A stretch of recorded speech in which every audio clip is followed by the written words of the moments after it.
ओम श्री परमात्मने नमः। आदरणीय भक्तजनों, सादर प्रणाम। हम आज से पुरुषोत्तम मास की कथा श्रवण करेंगे, जिनको भगवान ने स्वयं अपने मुख से गाया है और इसके जो वक्ता हैं वो भगवान श्री कृष्ण हैं और श्रोता श्री नारद जी हैं। यह कथा एक तो नैमिषारण्य तीर्थ में श्री शौनक आदि ऋषि मुनियों श्री सूत जी के मुखारविंद से सुन रहे हैं, और दूसरी जगह है बद्रीनाथ धाम में श्री नारद जी श्री नारायण भगवान के मुख से सुन रहे हैं, और तीसरी काम्यक वन में भगवान श्री कृष्ण के मुख से पांडव लोग सुन रहे हैं। इस प्रकार से ये ज्ञान रूपी गंगा बह रही है। हम अब आज आपको पहला अध्याय सुनाएंगे। ओम जय गणेश गिरिजासुवन मंगल मूल सुजान, विनय करें सुर नर मुनि, देहु अभय वरदान, देहु अभय वरदान। सरस्वती नमस्तुभ्यं वरदे कामरूपिणी, विश्वरूपी विशालाक्षी, विद्यां देहि सरस्वती, विद्यां देहि सरस्वती। अखण्डमण्डलाकारं व्याप्तं येन चराचरं, तत्पदं दर्शितं येन तस्मै श्री गुरुवे नमः, तस्मै श्री गुरुवे नमः। नारायणं नमस्कृत्यं नरं चैव नरोत्तमं, देवीं सरस्वतीं व्यासं ततो जयमुदीरयेत्, ततो जयमुदीरयेत्। वसुदेवसुतं देवं कंसचाणूरमर्दनं, देवकी परमानन्दं कृष्णं वन्दे जगद्गुरुं, कृष्णं वन्दे जगद्गुरुं। भक्तजनों, कल हमने पुरुषोत्तम मास का महात्म्य श्रवण किया था। अब आज से हम पहला अध्याय सिलसिलेवार आपको पूरे जो अधिक मास है उसकी कथा को श्रवण कराएंगे। नैमिषारण्य तीर्थ में 88,000 ऋषि मुनि श्री सूत जी से प्रश्न करते हैं कि पुरुषोत्तम मास क्या है। ये कल हम सबने सुना। अब आज से हम पहले अध्याय से कथा को श्रवण करते हैं। षोडश कलावतार वृंदावन बिहारी पुरुषोत्तम भगवान कल्प वृक्ष के समान भक्तों की कामनाओं को पूर्ण करने वाले हैं। हे प्रभु, मैं आपको प्रणाम और नमस्कार करता हूँ। नर नारायण नरोत्तम को देवी सरस्वती तथा व्यास जी सहित प्रणाम कर मैं जप लाभ की कामना करता हूँ। जो हम पूजा पाठ करते हैं वो सब हमारा सफल हो जाए, हम ऐसी कामना करते हैं।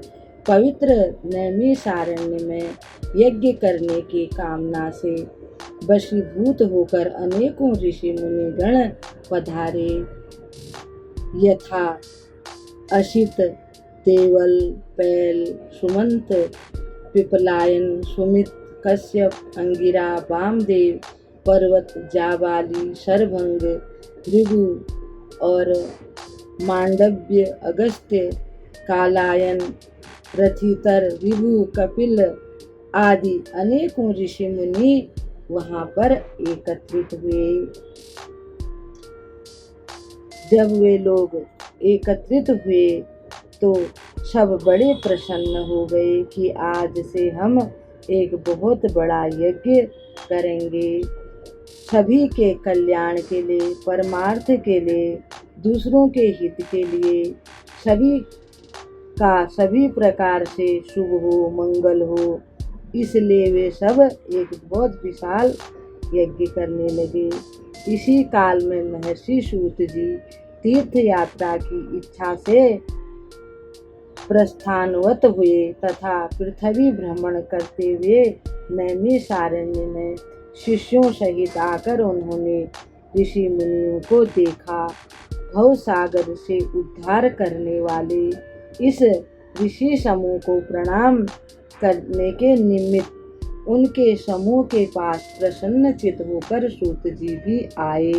तत्पश्चात वृक्ष की अब उनकी वेशभूषा कैसी है वो हम सुनते हैं।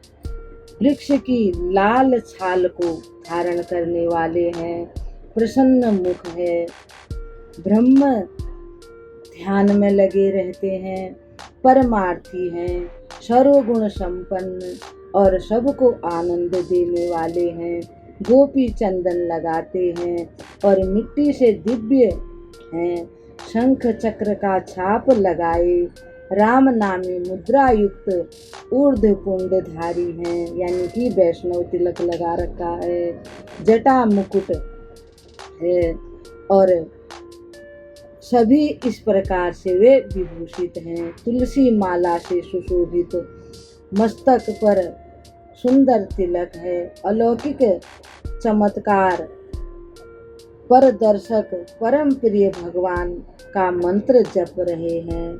संपूर्ण शास्त्रों का मर्मज्ञ, सर्व जीव हितकामी, क्रोध को जीते हुए जितेंद्रिय, जीवन मुक्त विश्व गुरु श्री व्यास जी के तुल्य तथा वैसे ही सभी गुणों से संपन्न महामुनि को देखकर नैमिषारण्य निवासी समस्त ऋषि समूह श्रद्धापूर्वक खड़े हो गए तथा अनेकों प्रकार की कौतुक प्रधान विचित्र कथाओं के श्रवण की इच्छा प्रकट करने लगे।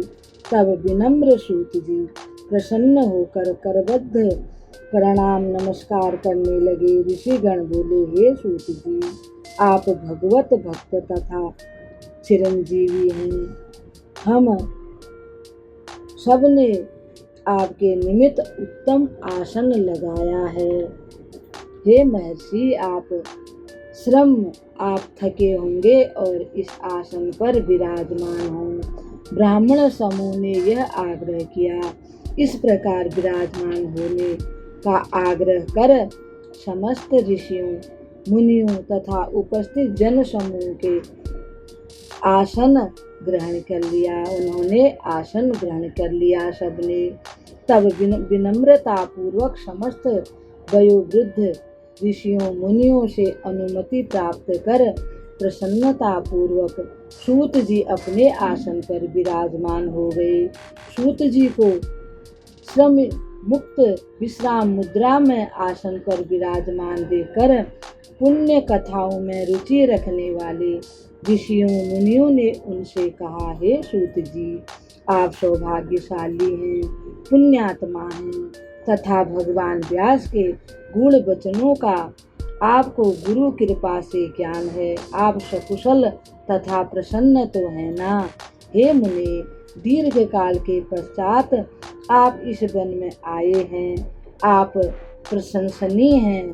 हे पूज्य व्यास शिष्य शिरोमणि, इस विश्व में सहस्त्रों विषय सुनने के योग्य हैं, किंतु इसमें जो श्रेष्ठ, जिसका बहुत सुंदर सार हो तथा श्रवण करने से हम सब का भला हो, हे प्रभु, संसार सागर से उद्धार और शुभ फलदायी जो श्रेष्ठ और उत्तम हो, ऐसे विचार रहित विषय को हमसे कहें, जो अज्ञानता का नाश कर ज्ञान चक्षु खोलने वाला हो, यानी हमको ज्ञान प्राप्त हो जाए। इस लीला युक्त परमानंददायी भय रोग नाशी रसायन तुल्य जो सार गर्भित कथा हो, कृपया वह शीघ्र हमें सुनाइए।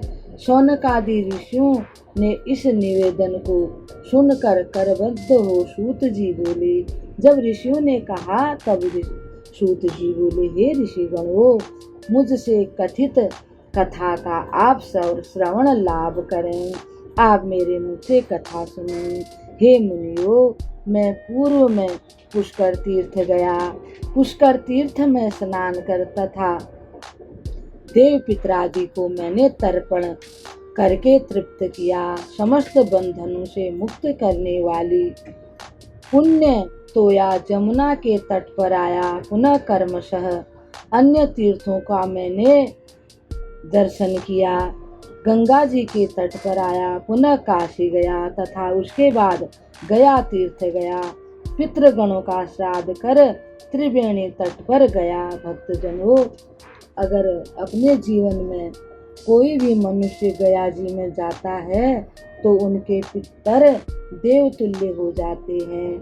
किसी कारण से अगर उनके पितरों को कोई भी कष्ट प्राप्त हो रहा है तो गया में जाकर, हम सनातनियों का धर्म है कि वह गया में जाकर, पुष्कर में जाकर के पिंडदान करें। अपने पितरों के निमित्त गया तीर्थ में जाएं और वहाँ पितरों का अवश्य ही अपने जीवन काल में पिंडदान करना चाहिए। पितृगणों तथा उनके श्राद्ध मैंने किए। पितृगणों का श्राद्ध कर त्रिवेणी तट पर आया। तदंतर कृष्णा एवं गंडकी नदियों में स्नान करके पुलह ऋषि के आश्रम में आया। तत्पश्चात धेनुमती में स्नान कर सरस्वती के तट पर आया। वहाँ हे मुनियों, त्रिरात्रि व्रत करके गोदावरी के तट पर, यानी 3 रात का मैंने व्रत किया। फिर गोदावरी के तट पर आया। पुनः कृतभाल, कावेरी, निर्विंध्या, ताम्रपर्णिका, तापी, वैहायसी, नंदा, नर्मदा, शर्मदा इत्यादि नदियों पर गया। यानी उन्होंने बहुत सी नदियों के दर्शन किए, उनमें स्नान किया। तत्पश्चात चरमंडवती में स्नान करके सेतुबंध रामेश्वरम आया। पुनः मैं श्री नर नारायण दर्शन की अभिलाषा होकर बद्रीनाथ में आया। भगवान नर नारायण के दर्शन कर उन्हें मैंने प्रणाम किया एवं उनकी स्तुति की तथा ऋषियों मुनियों का अभिनंदन करके मैं सिद्ध क्षेत्र में पहुंचा। पुनः अनेकों तीर्थों में भ्रमण करता हुआ तथा कुरु देश एवं जांगल देशों में भ्रमण करता हुआ हस्तिनापुर आया। हे ऋषि मुनियों, वहाँ पर यह ज्ञात हुआ कि महाराज परीक्षित राज्य त्याग कर ऋषियों मुनियों के साथ पुण्य तोया सलीला गंगा जी के तट पर गए हैं, क्योंकि उनको श्राप लग गया था। वहाँ अनेकों सिद्धों तथा देव ऋषियों के दर्शन किए। इनमें कोई निराहारी, कोई वायुभक्षी, कोई जलाहारी, कोई वृक्षों के पत्र खाने वाला, कोई श्वास पर ही जीवित रहने वाला, कोई फलाहारी और कोई फैन का आहार जीवी निवास कर रहे थे।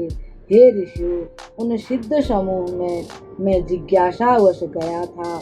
वहाँ ब्रह्म ज्ञानी परम तेजस्वी प्रतापी श्री कृष्ण शरणा का ध्यान करने वाले महर्षि वेदव्यास के पुत्र श्री सुखदेव जी पधारे।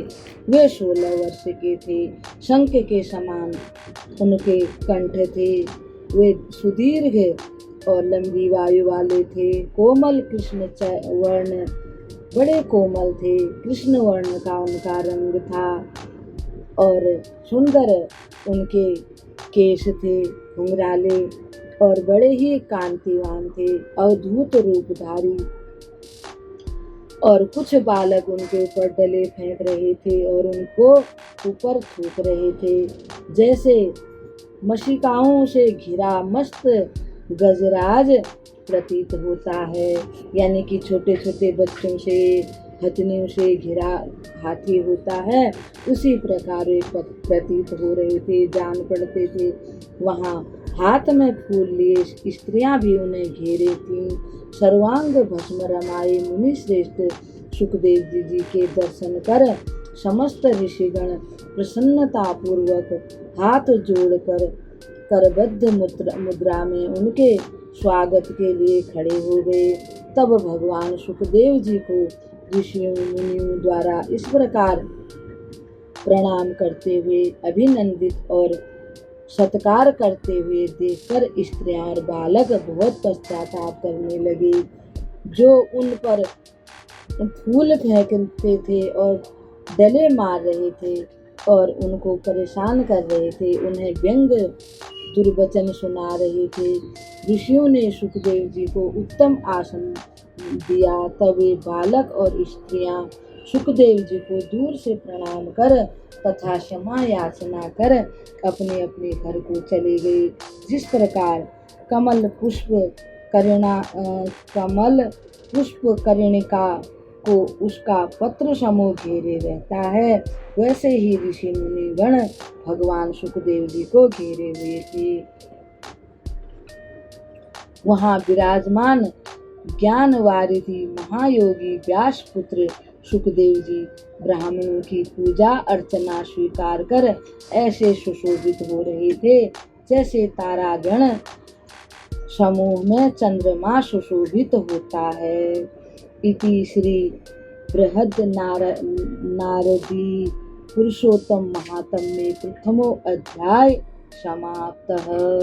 भक्तजनों, अब पहले अध्याय को हम यहीं पर विराम देते हैं। कल आपको दूसरे अध्याय की कथा सुनाएंगे। तब तक के लिए हम आपको प्रणाम करते हैं। भक्त भक्ति भगवंत गुरु चतुर नाम बपुए, इनके पद बंदन किए नाशत विघ्न हनि। श्री सूत जी महाराज की जय। शौनकादि ऋषि मुनियों को हमारा प्रणाम। श्री व्यास जी को कोटि कोटि प्रणाम। श्री परीक्षित जी और श्री सुखदेव जी को कोटि कोटि प्रणाम।